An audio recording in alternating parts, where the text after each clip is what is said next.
Optimism. It's a word we don't hear much these days, and no wonder. Consider the other words that are occupying our minds: pandemic, inflation, war, climate change, energy transition, artificial intelligence, automation, budget cuts, privatization, staff shortages, closed emergency rooms, extremism, attacks on pensions, attacks on unions, attacks on democracy. We are living in an age of anxiety. But despite all of that, as I stand before you today, I feel optimistic. No, I didn't fall and hit my head. And no, I'm not putting on rose-colored glasses or sticking my head in the sand. I'm just as deeply concerned about what's going on in the world and in our province as you are. But I remain optimistic. Why? Partly I'm optimistic because of where we live. As most Albertans know, we won the geological lottery. Alberta sits on top of some of the most valuable resources in the world. And those resources have made our province rich. Economists call the sum of our economic output the gross domestic product, or GDP for short. Our GDP here in Alberta is the highest in the country, by far. On a per-person basis, our GDP is nearly 30% higher than the Canadian average. No other province comes close. Even when the global price of oil collapsed between 2014 and 2016, we never gave up our number one spot. But that's not all.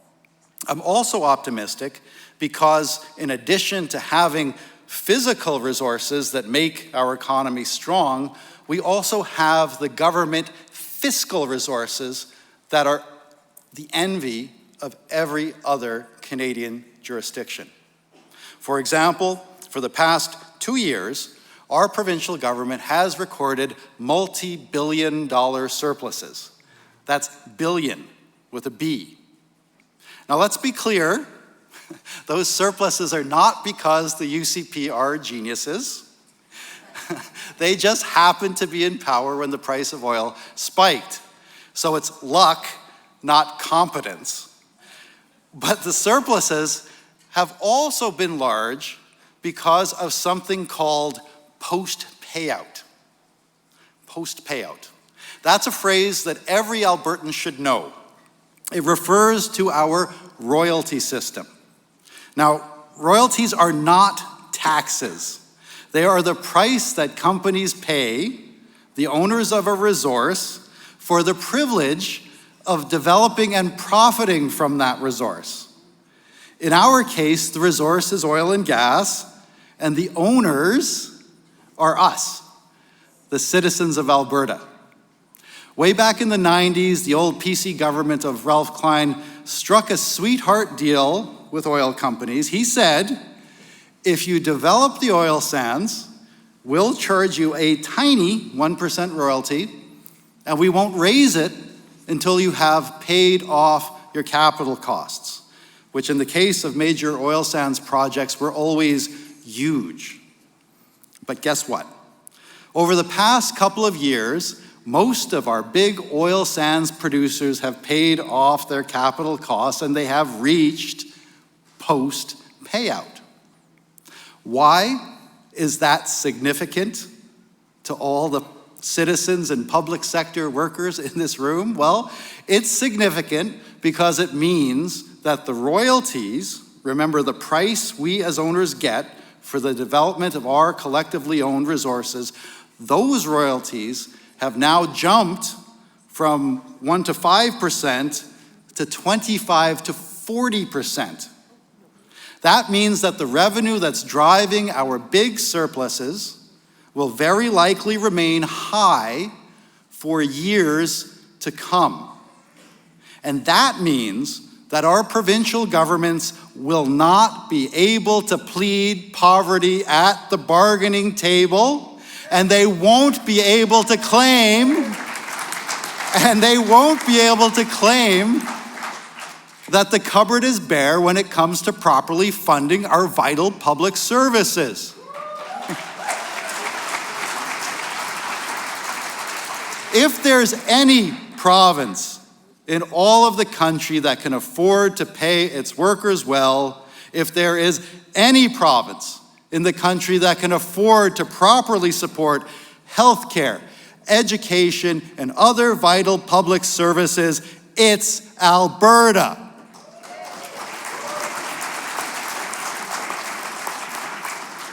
And it's not just our oil companies and our provincial government that are doing very well for themselves. Utility companies, insurance companies, grocery chains, they're all recording record profits. Why?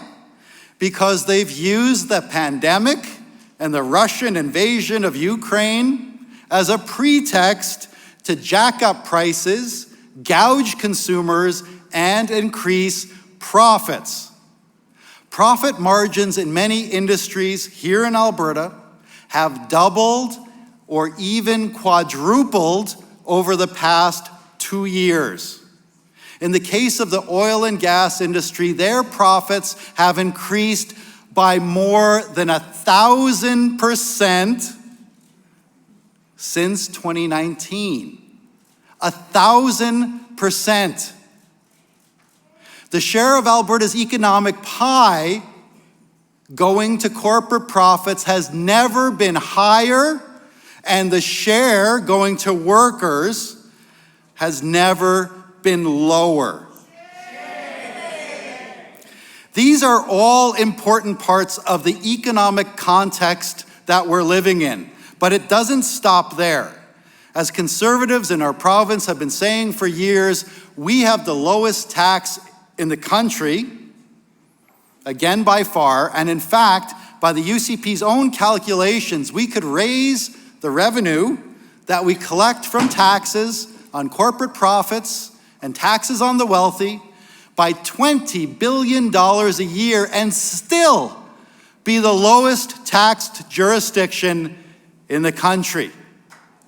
In other words, we have more room to increase revenue to pay for the things that we value than any other Canadian province, and we could do it without raising taxes on the majority of our citizens and without affecting our competitive position compared to other provinces. The final piece of economic context that I want to share with you this morning has to do with the Alberta labor market. As employers in both the public and private sector will tell you, we are in the midst of a labor shortage.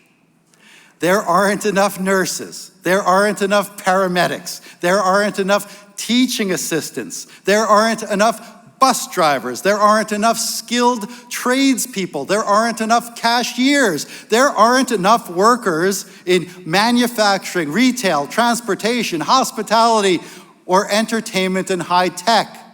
Workers are in demand. Now, much of what I've been talking about doesn't sound so great at first blush. Worker shortages, price gouging, obscene corporate profits. So why the heck am I so optimistic?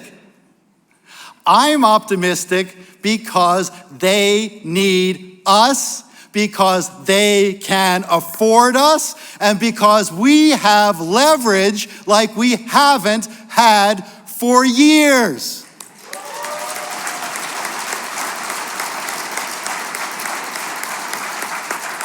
Employers in the private sector are making record profits. The provincial government's coffers are full. The economy is strong and its prospects for the future are bright. Employers are desperate for staff. In this context, working Albertans don't have to lower their expectations. We don't have to settle for less. And we don't have to put up with disrespect.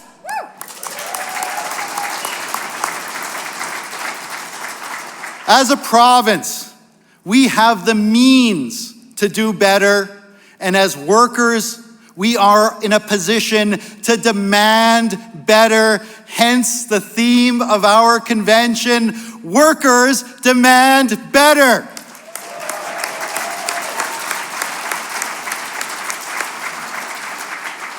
So can you say it with me? What do workers deserve? Better. What can employers afford? Better. What should Alberta workers demand? Better. So there's a lot in the current economic and labor market environment that gives me optimism. But do you know what makes me even more optimistic? Us. All of you. Activists. Our locals. Our unions. Our federation. We are the labor movement that stopped Ralph Klein's plans to privatize healthcare. We are the labor movement that stopped Alison Redford's attempts to gut our public sector pensions. And we are the labor movement that helped elect Alberta's first NDP government and convince them to give us better labor laws, better workplace health and safety, and independence for our public sector pensions. That's who we are. And we are still winning. Since our last convention, by working together in solidarity, we developed a successful strategy to stop Bill 32 in its tracks.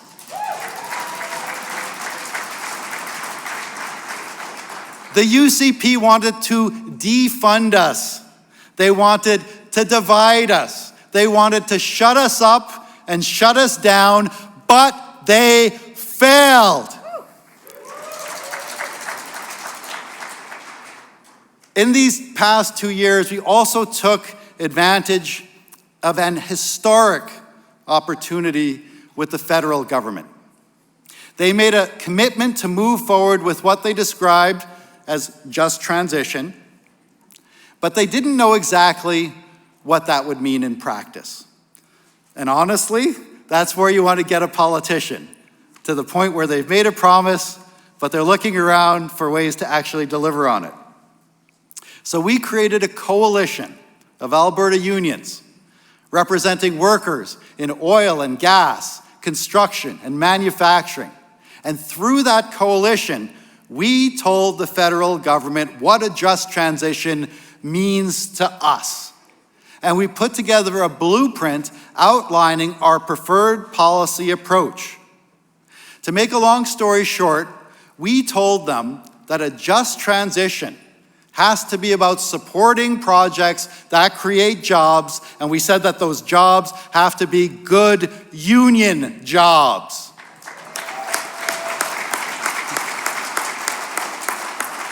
So did they listen? The short answer is yes. In fact, they grabbed onto our suggestions like a drowning man grabbing onto a life preserver. If in the budget that was released less than a month ago, the federal government announced billions of dollars in incentives for projects that paralleled our economic diversification priorities.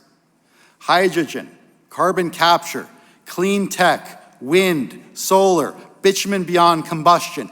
They committed $15 billion with a B in incentives over the next 5 years, rising to nearly $80 billion over the next 10 years.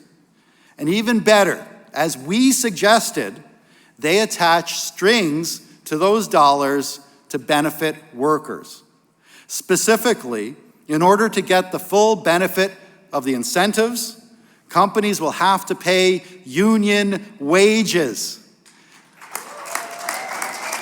And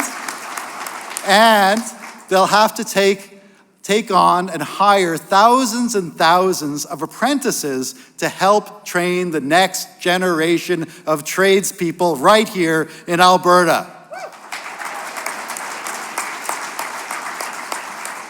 We called these labor conditions. We demanded them, and for the first time in Canadian history, we got them. So that's our labor movement. That's this labor movement, working together to win big things for workers and the people who we represent. The final thing that I'll say about our amazing, feisty labor movement here in Alberta is that we don't rest on our laurels. For years now, we've been extremely good at understanding our power, building our power, and using our power to help win real victories for our members. But we know that we can always do better. That's why, coming out of the last convention 2 years ago, and after a series of facilitated workshops and retreats with our affiliate unions and their leaders, our AFL embarked on an effort to build an even bigger and better machine for worker power. That machine has multiple components. First, we hired 2 new full-time organizers to help both organizing workplaces and organizing on issues and around elections. Second, we launched a training program called Labor Forward to help our affiliates strengthen the real foundation of our power, and that's the base of engaged, active, and motivated members. Third, we created a state-of-the-art digital action hub so we can move more quickly and effectively to launch online campaigns. And I'm very proud to say that we specifically designed it so it could be used by affiliates and locals for their campaigns, not just the campaigns of the AFL at the center. Fourth, we created something called the AFL Data Trust, so we could more effectively support each other's campaigns and leverage the power of our large and growing lists of members and supporters to put pressure on decision makers and organize effective campaigns. And finally, we committed to new approaches to messaging and persuasion. The experience coming from labor and civil society organizers from around the world tells us that we have to stop writing off people and start welcoming them in. Right-wing parties and right-wing groups are increasingly working to bring workers into their tent by trying to turn their very legitimate anxieties and frustrations into anger that can be used for right-wing political ends. Think of politicians like Trump, south of the border, and Pierre Poilievre here in Canada, and groups like the UCP and Take Back Alberta here in Alberta. Make no mistake, we in the labor movement are locked in a mortal battle with these right-wing anger outfits for the hearts and minds of our fellow workers. It is a battle we cannot afford to lose. They offer anger. We have to offer hope. The key, organizers from around the world are saying, is to paint a picture of a better future, one that resonates with our fellow citizens, one that reflects their values and priorities, and one that lays out concrete, achievable ways to win the kind of positive, worker-focused change that people are craving. That's why if you've been following our work at the AFL, you'll see us aiming to inspire rather than just criticize. And it's working. In our most recent polling, we've been testing positive propositional messaging on issues that matter to our members and the public, everything from healthcare to minimum wage to pensions. And the new approach is helping us to identify messages that have the support of 65, 75, 85% of Albertans. For example, we've been saying that the best way to help citizens deal with the rising cost of living is to increase their wages.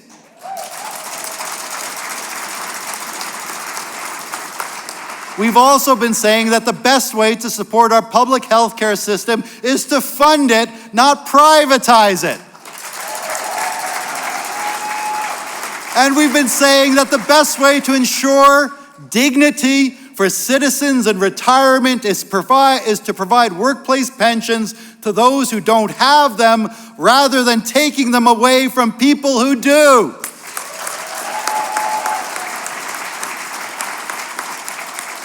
And we've been saying that the best way to maintain our prosperity is to diversify rather than stick our heads in the sand.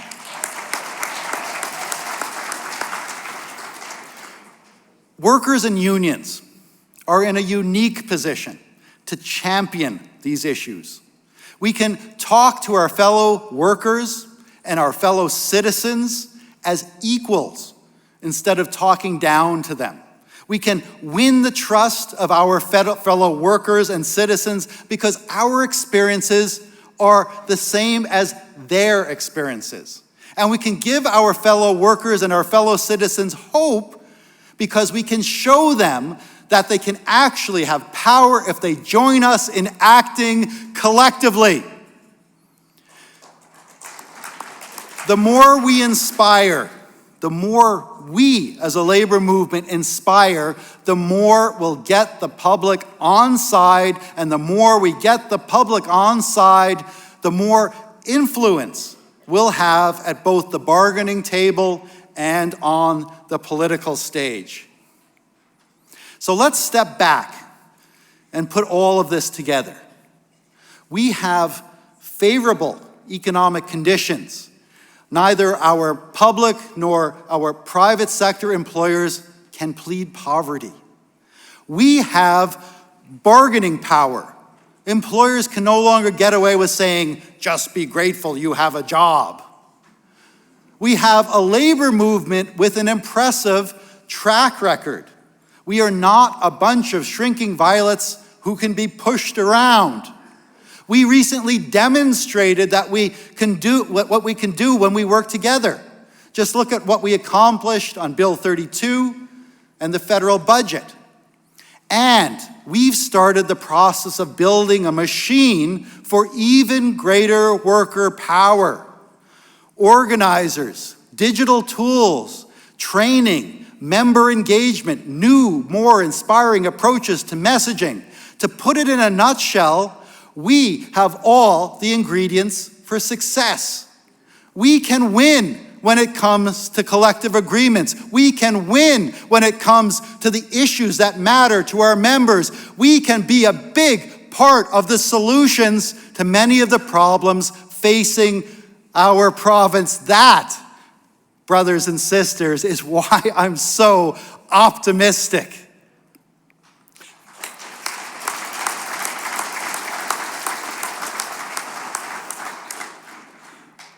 But, and you knew there was going to be a but there is one thing that stands in the way of our success. I call it the new right-wing political ideological complex. It includes extremists like the folks who blocked the border at Coots, right-wing anger machines on social media like Rebel News and the Western Standard, shadowy billionaire-funded interest groups like Take Back Alberta, which is now taking over the UCP, and of course, parties like the UCP itself and politicians like Daniel Smith and Pierre Poilievre, who have reshaped Canadian conservative parties in the image of Donald Trump's Republican Party. As I said, these groups are actively trying to win workers over by offering scapegoats and anger instead of solutions. But what they want is the opposite of what most workers want. They want lower wages for workers and higher profits for corporations. They want privatization of healthcare and education instead of properly funded public services. They want rule by the intolerant minority instead of rule by forward-thinking members of the majority. And they hate unions because they understand that we, the labor movement, is in a unique position to stop their efforts to poison the minds of working people. So how do we deal with the challenge posed by this coalition of craziness? Well, the first step is to do everything we can over the next 45 days to help defeat Danielle Smith and the UCP.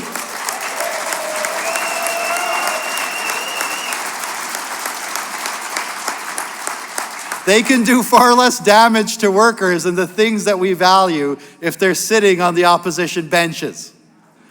Now, to be clear, the majority of AFL unions are nonpartisan, but that doesn't mean we're blind or clueless. The presidents of all of our unions agree that the UCP represents a clear and present danger to workers, unions, and the things we value. That was true when Jason Kenney was premier, and the threat the UCP poses to workers has become even clearer now that Danielle Smith has taken up the reins. As the result, through the AFL Executive Council, our unions have unanimously agreed that our top priority in this election year is to do everything we can to stop the UCP from forming the next provincial government.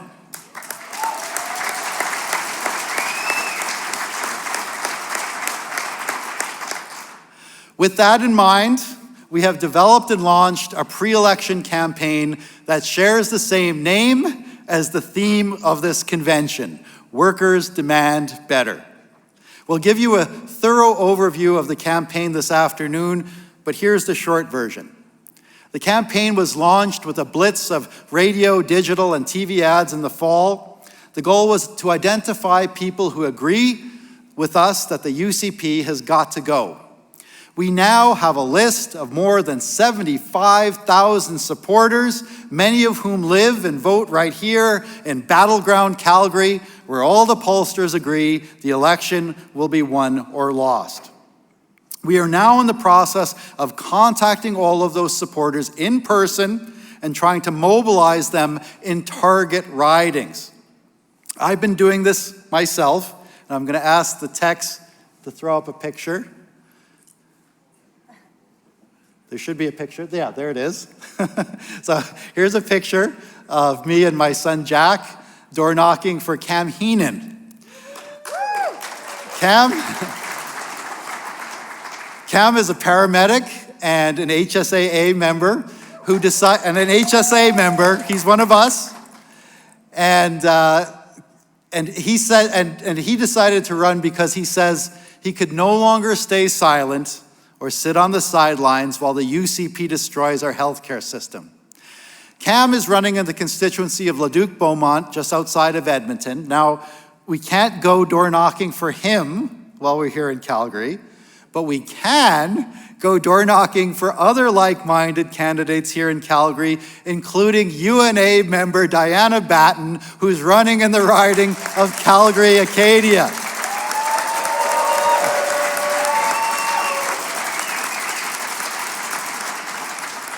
In fact, upon adjournment, we're going to do just that today. So, and I don't usually do this during my speeches, but I'm going to ask you to please take out your phones and type the code you see on the screen behind me. And that will take you to the sign-up page for this evening's Canvas event. And so don't worry, we'll make sure that you get fed, and we're also going to make arrangements to make sure people get a ride to and from the door knocking locations. And so we'll give you more detail about that a little bit later in the agenda. And we're also going to tell you how it's done.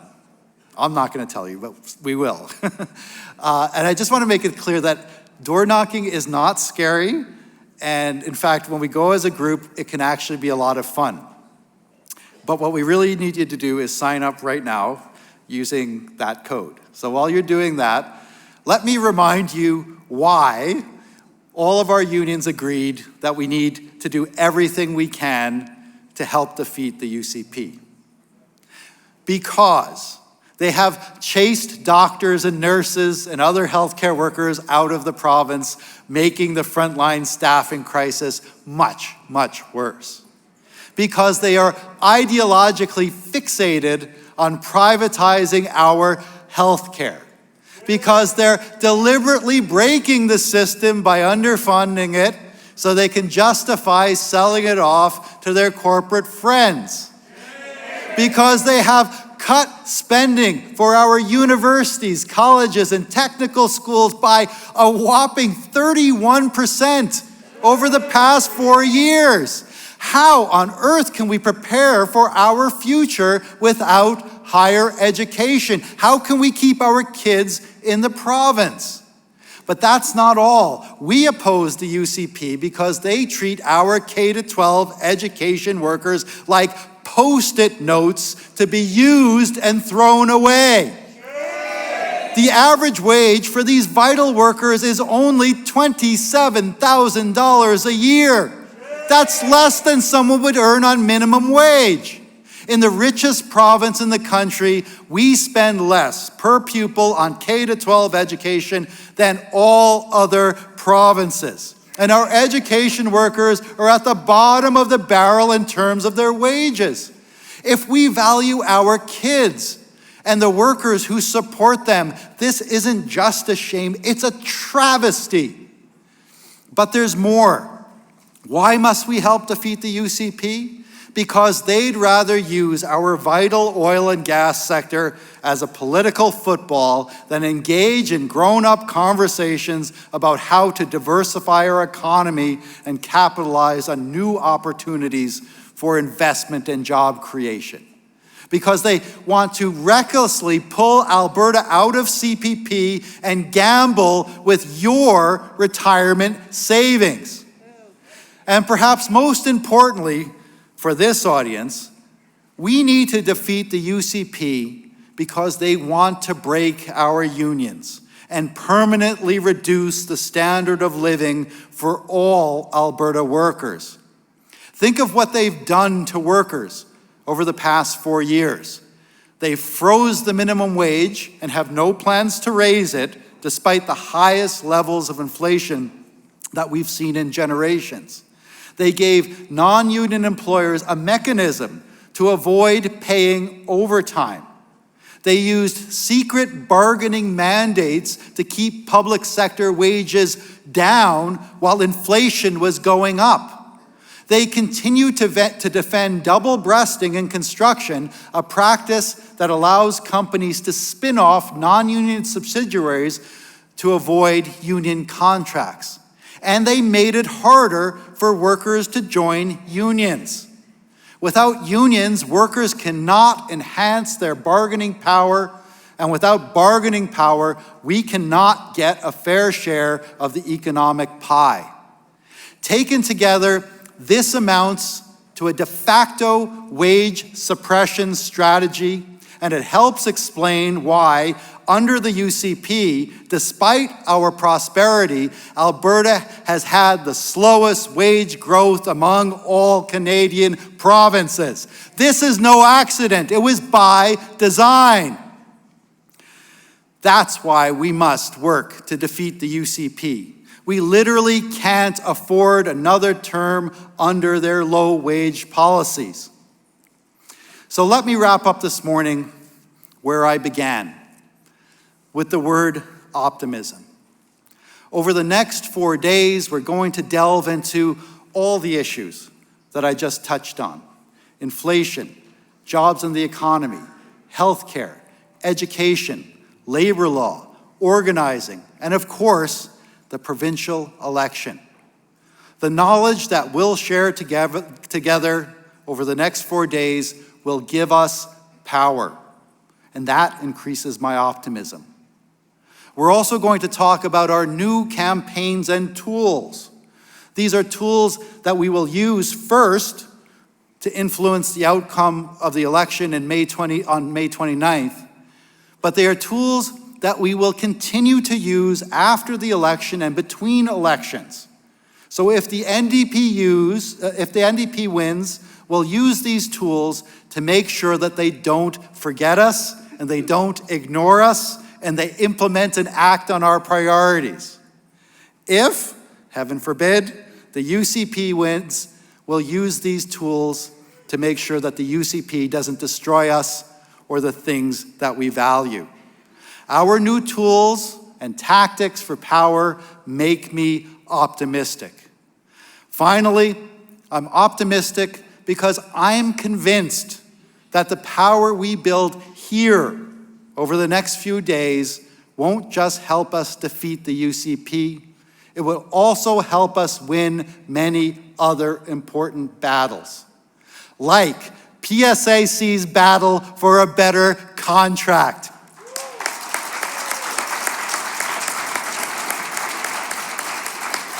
Like UNA's battle for proper frontline staffing and real healthcare human resources strategies.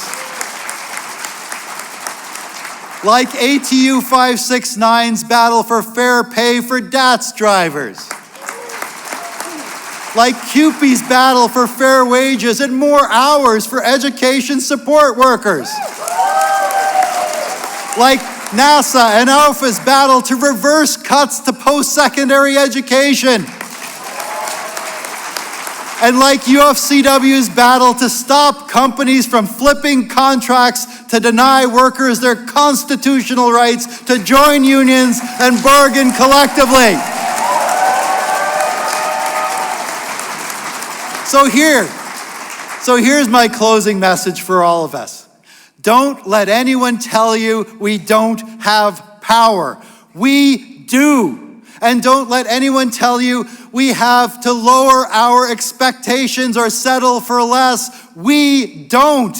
This week is about finding our power and celebrating our power. To quote the famous scientist Margaret Mead, never doubt that a small group of thoughtful and committed citizens can change the world. In fact, it's the only thing that ever has. We are those thoughtful, committed citizens. If not us, who, if not now, when? We have the people, we have the power, we have the passion. Are you ready to change the world? Are you ready to demand better? Me too. Let's get to work. Thank you very much.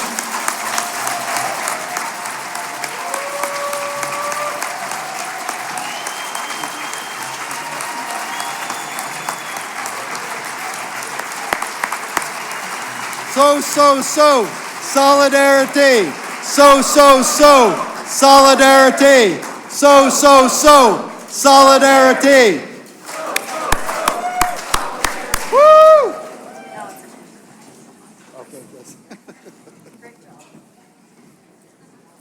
Okay, now I have to bring it down. I have to bring it down only so Karen